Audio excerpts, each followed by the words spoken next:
Assalamualaikum warahmatullahi wabarakatuh. Perkenalkan, nama saya Alfia Azizah dengan NIM 19152008, kelas BKI 4A dari jurusan Bimbingan Konseling Islam, mahasiswi UIN Sultan Maulana Hasanuddin Banten. Saya di sini akan menjelaskan apa itu falasi dan macam-macam falasi yang telah saya buat di esai untuk memenuhi tugas mata kuliah logika. Nah, sebelum lanjut ke materi falasi, saya akan menjelaskan apa itu falasi. Yang pertama, logical fallacy adalah kesalahan dalam menyusun logika yang tepat dalam sebuah argumen. Dalam hal ini, argumen tersebut tidak mempunyai keterkaitan antara kesimpulan serta premis. Kalaupun premis yang disampaikan tepat, tetapi kesimpulannya salah, dapat dianggap sebagai sesat pikir. Dalam bahasa lebih sederhana, argumentasi yang mereka sampaikan tidak nyambung atau bersifat ngawur. Nah, selanjutnya itu kayak misalkan banyak manusia yang terjebak dalam memperfalasi nih, sehingga diperlukan sebuah aturan baku yang dapat memandunya agar tidak terperosok dalam sesat pikir yang berakibat buruk terhadap pandangan dunianya.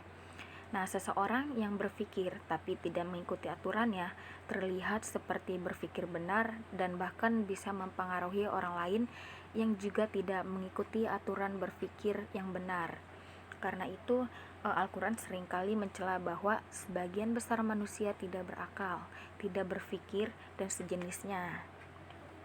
Falasi sangat efektif dan manjur untuk melakukan sejumlah aksi amoral seperti mengubah opini publik, memutarbalik fakta, pembodohan publik, provokasi sektarian, pembunuhan karakter, memecah belah, menghindari jerat hukum, dan meraih kekuasaan dengan janji palsu. Oke, selanjutnya akan masuk ke materi falasi. Yang pertama ada slippery slope. Slippery slope adalah kesalahan di mana suatu tindakan menjadi keberatan dengan alasan bahwa setelah dilakukan akan menimbulkan tindakan tambahan sampai timbul akibat yang tidak diinginkan. Juga dikenal sebagai argumen lereng licin dan kekeliruan domino. Nah, contohnya ini ya, jika presiden melakukan kerjasama dengan negara X, maka negara ini akan menjadi bangkrut, teracuni oleh paham sesat, dan akan dipecah belah untuk terjadinya perang saudara. Pernyataan ini merupakan pernyataan yang dikembangkan tanpa pola yang jelas sehingga termasuk logical fallacy. Permasalahan yang sebenarnya bukan pada kerjasamanya, tetapi pada bagaimana kerjasama yang dijalinnya gitu ya. Permunculan kekhawatiran akan fenomena-fenomena yang lain yang disebutkan tidak dikembangkan dari fakta yang ada.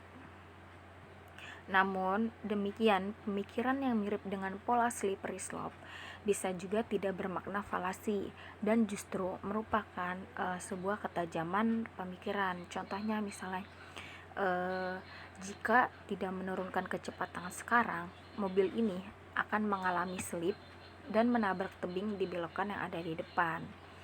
Pernyataan ini juga merupakan bentuk kekhawatiran yang logis atau bahkan merupakan suatu pengetahuan akan pola yang terjadi akibat suatu pengalaman seseorang yang memahami tentang sifat mobil dan hukum-hukum fisika yang sehingga dikatakannya tidak bersifat mengada-ngada dan termasuk dalam suatu prediksi. Selanjutnya, yang kedua ada hasty generalization.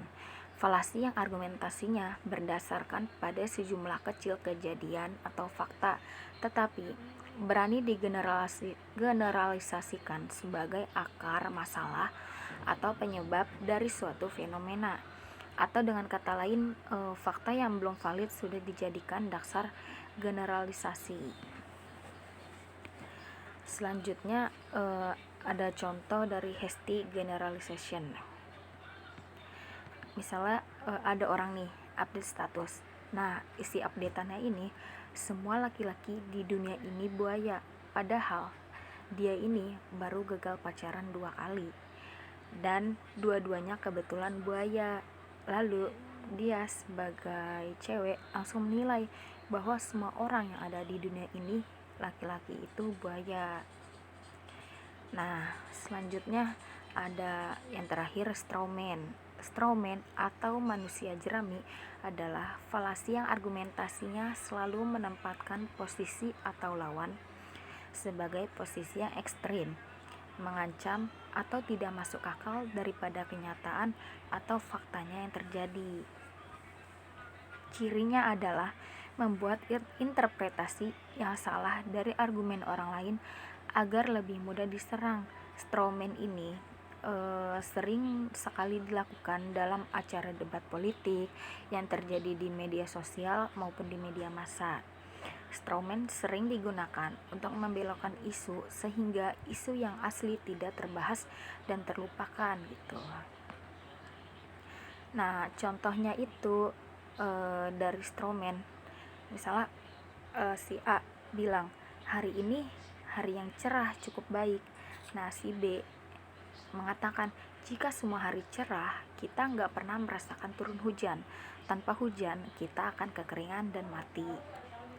Nah, analisisnya ini dari sini pada pernyataan tersebut si B secara keliru menangkap apa yang dikatakan si A, bahwa si A hanya percaya hari cerah yang baik dan si B berargumen melawannya atau sebaliknya.